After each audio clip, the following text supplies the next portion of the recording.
So as you can see, I put it in drive. And the vehicle's driving away, very James Bond-like. Hey everybody, Shwayze here, and in today's video, we're gonna be doing a quick overview of the Kia EV6.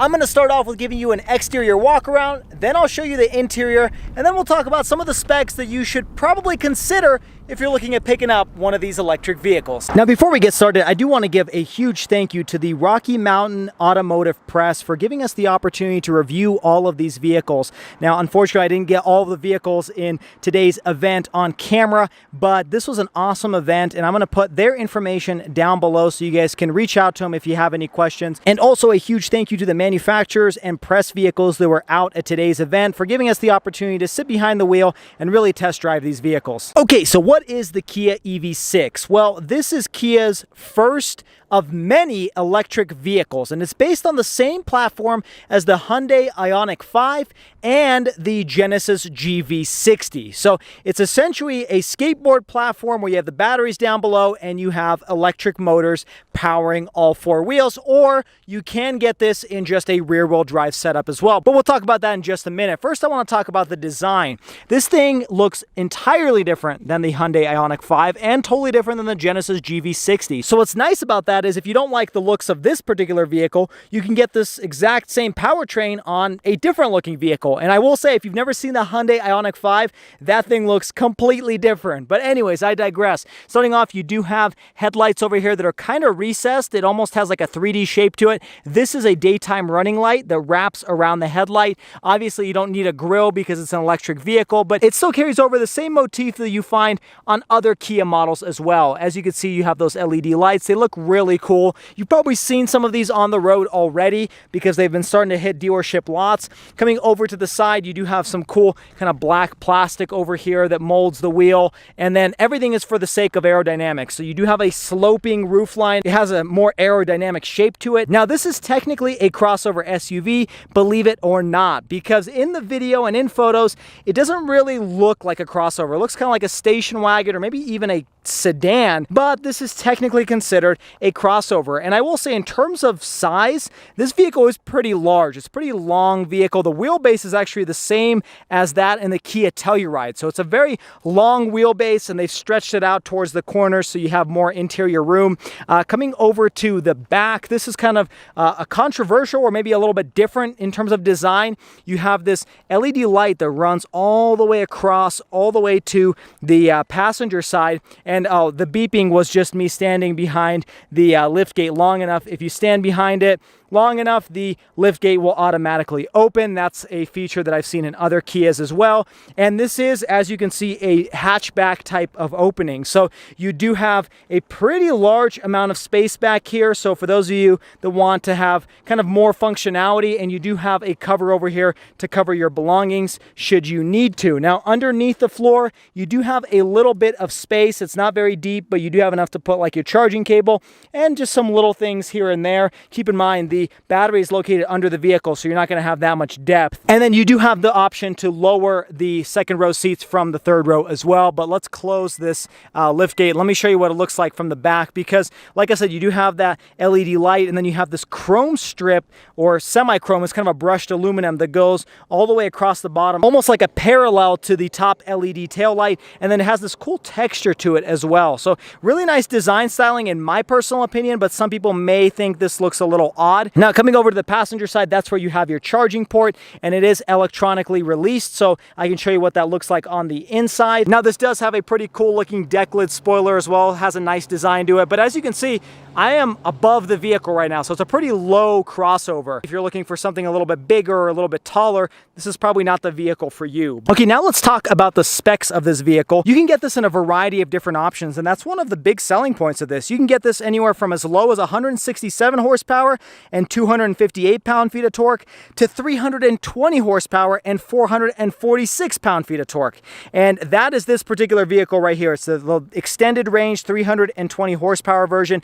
And boy, is it quick. You know, all day today I've been driving internal combustion engines, turbocharged, non-turbocharged, and they're all really quick. They're great engines, but this thing is hands down just the quickest. You know, Kia says 0 to 60 in about 4.5 seconds, and I believe it. It's probably even quicker than that because of the instant torque, or at least it feels quicker than 4.5 seconds. Now, if you're curious about range, which is very important, it goes in between 232 miles on the low end and 310 miles on the high end, although Kia says independent testing has gone even above 310 miles. It's a pretty decent amount of range, but it really depends on what trim level you get and what battery size. Kia offers two different batteries. There's a 58 kilowatt, that's the smaller one obviously, and then the 77.4 kilowatt that this one comes with. So if you want the quicker version, you're going to want to go for the larger battery, and you can get this in rear-wheel drive or all-wheel drive like I noted earlier. Now in terms of charging, let me show you what that looks like. Here's the charging port. This is where you plug it in, and this kind of shows you your level. It's a little bit dark right now,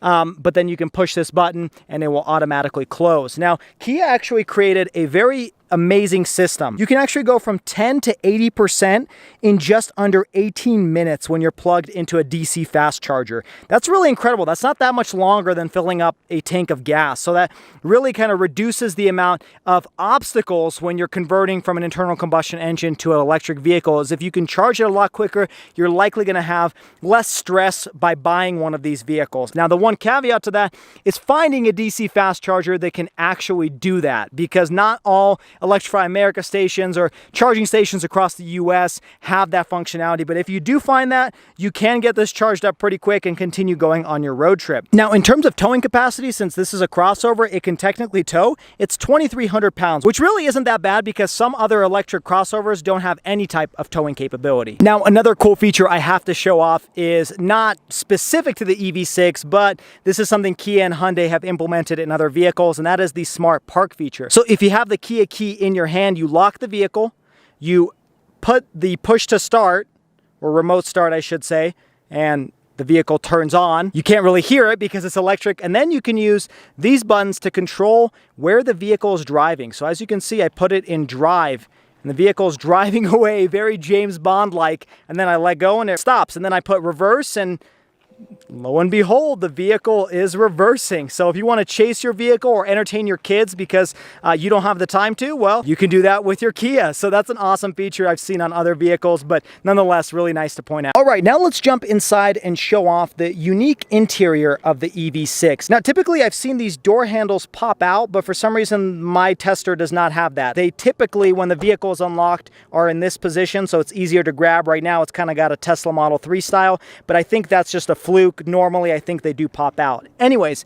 let's talk about the interior because it is a little quirky, a little modern, a little different, and I like what they did here. So you do have soft touch materials throughout the entire door panel, and then hard touch plastic down over here. Now, this isn't real leather. This is what they call vegan leather, and so no animals are harmed in the creation of this vehicle. You do have your window switches over here, typical Kia items, and then moving in, again, you have vegan leather seats, which are really comfortable. They kind of got a cool design to them. As you can see, they kind of come in and out for the unit, and that looks pretty nice, and they're pretty comfortable to sit in. They do feel a little bit forward, but it's not something you can't get used to. Now let's jump inside because this is where it looks a little bit different than some of your other vehicles. Now, this is typical Kia, which we'll talk about in just a second, but let's talk about some of the materials here. You do have kind of this fabric-like material. I think it's just a plastic or texture plastic, but it looks like fabric, and it kind of works really well. It gives it kind of a more modern style to it, something similar to what I've seen in like a BMW i3 back in the day.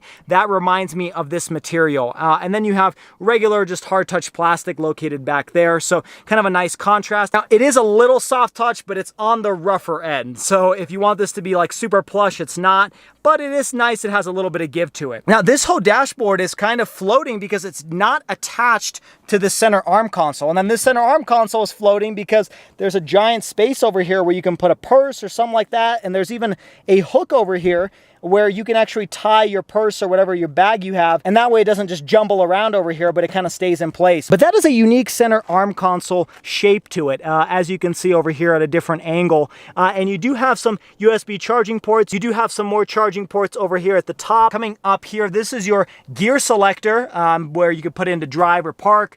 There's your engine start stop button, even though there's no real engine. And then these are your heated seats, your cooled seats, and your heated steering wheel for passenger and driver side. This is your wireless charger. These are obviously your cup holders. Again, that same type of material that's carried over on the dash. It's on this center arm console as well. It's a little bit softer here though. And then opening this up, You do have a pretty decent sized compartment over here. I don't see any USB charging ports in here though, but that's fine because you have plenty located down at the bottom. Now over here on the left hand side, this is how you open up your fuel door, and this is how you control your parking brake and your lights. And then the steering wheel, pretty nice. It's kind of reminds me of a Genesis steering wheel in a way. You've got your audio controls over here on the right, and then your cruise control features over here on the left. And Kia and Hyundai have a really good cruise control system where the vehicle will actually monitor the lane and kind of stay within the lane. And in my tests with it, it actually worked really well. I really didn't have to steer the vehicle back into the center, and it didn't bug me that much when my hands were off the steering wheel. Now let's turn the vehicle on and show you what these dual 12.3-inch screens look like. Now, this isn't new to Kia. You guys have seen this before, but something new I saw today in the Kia Sportage, this screen is actually curved. So it's kind of oriented closer towards the driver. Really cool look to it. Gives it kind of a luxurious, almost Cadillac feel. I like that they've curved this screen. Really nice touch. This gives you your charging information. Really nice screen over here. And it is separated from the center screen, but nonetheless, it does seem like it's all one screen because it's got a black bezel to it.